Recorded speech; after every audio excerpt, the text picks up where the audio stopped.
Today's topic for discussion is glycogenesis. By definition, it is the synthesis of glycogen from glucose.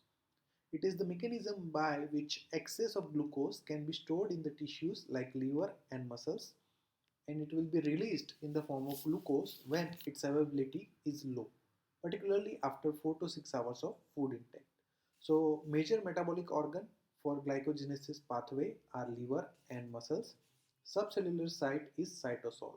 So, after having a meal which is rich in carbohydrate, the process of glycogenesis occurs rapidly in liver and muscles. The requirement for this pathway includes first glucose, then a glycoprotein which is named as glycogenin, which is also known as the primer.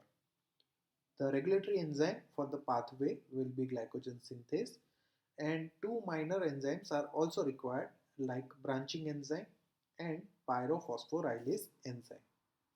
So first just summarize how the glycogen looks like. So glycogen is homopolysaccharide of glucose. You can see here these red dots represents the glucose molecule. So there is a special arrangement of glucose molecule in case of glycogen. One is the chain form. You can see here from J to A. All these are glucose molecules where the linkage between adjacent glucose molecule is alpha 1,4. Then there is also a branching point in glycogen. You can see here between this G and K. Here the linkage between these two glucose molecule is alpha 1,6. Rest of the places the linkage will be alpha 1,4. So basically there will be formation of glycogen from a simple glucose molecule. So let's see or understand how this pathway works. So first we have to form the metabolic active form of glucose, that is glucose 6-phosphate. For that the presence of enzyme needed are hexokinase if it occurs tissues other than the liver. In case of liver, the same reaction will be catalyzed by enzyme glucokinase. The phosphate donor will be the ATP. Post glucose 6-phosphate formation, there will be just the reposition of phosphate from the 6th carbon of glucose to the 1st carbon. This reaction is reversible and it is catalyzed by enzyme phosphoglucomutase. After that, for the further synthesis of glycogen, there is requirement of high energy compound UTP, that is uridine triphosphate. Now, in the presence of enzyme UDP glucose pyrophosphorylase, a molecule of pyrophosphorylase will be released and a molecule of UDP glucose is generated. You can see here this red dot represents the glucose.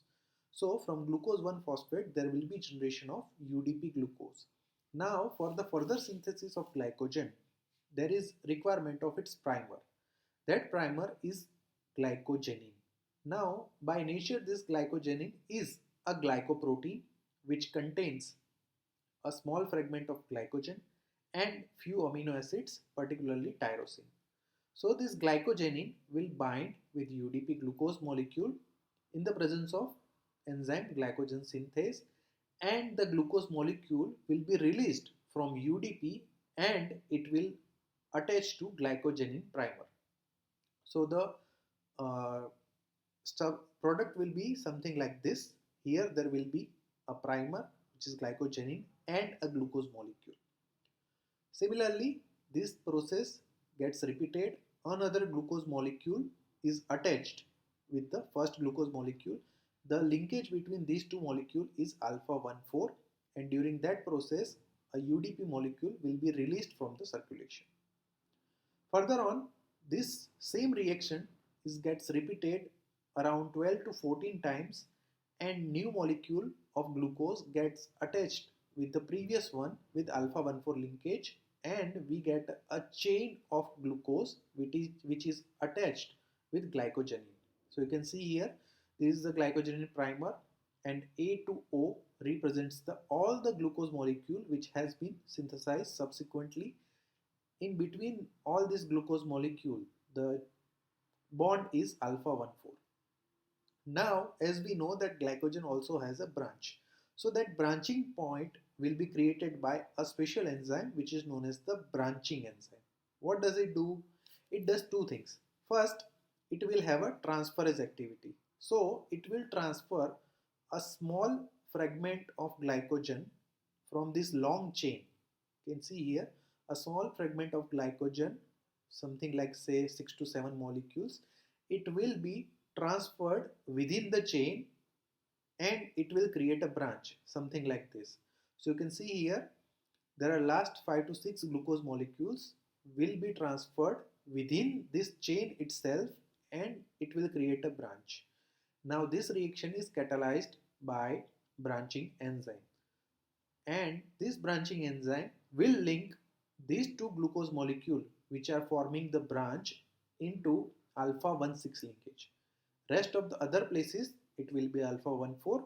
At this branching point it will be alpha 1,6. So further elongation at this branch or even at this remaining chain will be done by glycogen synthase enzyme. And if there is sufficient amount of glucose chain is there, then further branching point will be created by branching enzyme. So both glycogen synthase and branching enzyme will react and will create more branch and more chain of glucose and will create its storage form, that is a glycogen.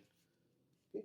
So this process of lengthening and branching continues until a large and highly branched glycogen molecule is formed. Now remember, two branch points are usually separated by 8 to 12 glucose units. So this is the way from glucose there will be generation of glycogen, and that pathway is known as the glycogenesis. Now coming to the regulation, the main regulatory enzyme for this particular pathway is glycogen synthase. Now it is covalently regulated. This enzyme has two forms. One is glycogen synthase A, which is non-phosphorylated, which is the active form of the enzyme. Another one is glycogen synthase B, which is phosphorylated, and it is the inactive form of enzyme. Now non-phosphorylated to phosphorylated form gets converted by enzyme known as the protein kinase, and reversal is done by protein phosphatase. So main two hormones which regulates the glycogenesis are insulin and glucagon. And as we know, insulin promotes the glucose utilization. So insulin should favor the synthesis or conversion of glycogen synthase B to A.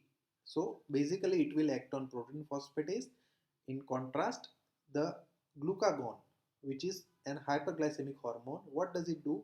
It will prevent the formation of glycogen from glucose. So basically it will convert glycogen synthase A into B by acting on protein kinase.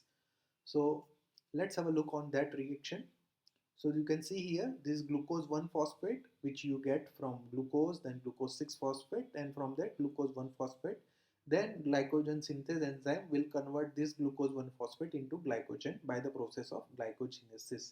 Now insulin, as we know, the active form of glycogen synthase is dephosphorylated. That means it will not have phosphate. It is glycogen synthase A. So insulin will act on enzyme protein phosphatase. Okay, so it acts on protein phosphatase converts glycogen synthase B into A, which is its active form. So basically insulin should act on protein phosphatase and it will increase the activity of glycogen synthase and it will promote the glycogen synthesis. In contrast, glucagon acts on protein kinase. But the mechanism of action of glucagon is slightly complicated in comparison to insulin. Here, glucagon of liver and enzyme epinephrine of liver and muscle. What does it do? They will first act on an enzyme of plasma membrane, that is adenylate cyclase. They will form active form of adenylate cyclase which acts on ATP and converts ATP into cyclic AMP. Now this cyclic AMP is an actually activator of enzyme protein kinase. So protein kinase is a cyclic AMP dependent enzyme. More cyclic AMP will active the protein kinase. So inactive form of protein kinase get activated and gets converted into protein kinase active form. Now as its name suggests, it should do the kinase activity to protein. So our protein is glycogen synthase A, which is dephosphorylated, and it is the active form of glycogen synthesis program. Now by action of this protein kinase, this glycogen synthase becomes phosphorylated, and as we already know, the glycogen synthesis phosphorylated form is its inactive form. So overall effect, the glycogenesis will be inhibited. In contrast, the protein phosphatase, which converts glycogen synthase B into glycogen synthase A, it will create the active form of glycogen synthase. So insulin will act on protein phosphatase and it will stimulate the glycogenesis pathway. Okay. So that was about the regulation and the mechanism of glycogen formation in our body, that is glycogenesis. In next lecture we are going to discuss about another pathway of glycogen metabolism, where we will see the breakdown of glycogen into glucose, that is glycogenolysis.